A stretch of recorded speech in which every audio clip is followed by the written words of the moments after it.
So sir ఇప్పుడు బేసిక్‌గా ఈ కార్తీక మాసం అంతా కూడా కొంతమంది ఏంటంటే ఉపవాసం ఉండడం చేస్తూ ఉంటారు.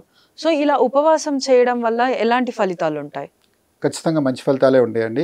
ఎందుకంటే ఒకప్పుడు ఉన్న ఆహారపు అలవాట్లు, మన శారీరక శ్రమ ఒక తీరులో ఉంది. ఇప్పుడు మనకి ఆహారం యొక్క లభ్యత పెరిగిపోయినది. ఏ సమయంలో అయినా ఎక్కడికి వెళ్ళినా మనకి కావాల్సిన ఆహారం ఏదో ఒకటి దొరుకుతుంది. దానివల్ల ఆహారం తీసుకునే పద్ధతులు కానీ సమయాలు కానీ మారిపోవడం వల్ల మన ఆరోగ్యాల మీద సమస్య అవుతుంది. కాబట్టి ఇటువంటి సమయంలో ఈ ఈ ఆచరణకు సంబంధించినవి ఆచరించడానికి ఇప్పుడు మన కార్తీక మాసం చాలా మంచి సమయం అనమాట.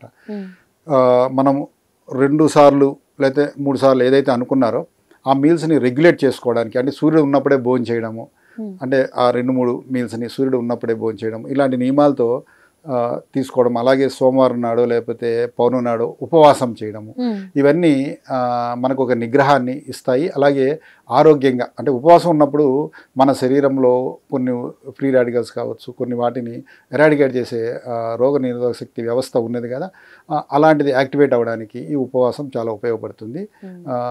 ఇలాంటివన్నీ ఆచరించడానికి ఇది మంచి సమయము.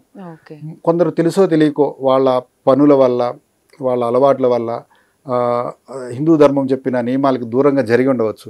మళ్ళీ వాళ్ళంతా ఒక లైన్లోకి రావడానికి, మళ్ళీ ఒక మార్గంలో ముందుకు పోవడానికి ఈ కార్తీక సమయం చాలా మంచిది. అందుకే తెల్లవారుజామునే చక్కగా బ్రహ్మముహూర్తంలో లేచి స్నానాలు ఆచరించి చక్కగా దీపం పెడితే ఒక మంచి క్రమశిక్షణ, ఒక ఆచరణ వస్తుంది.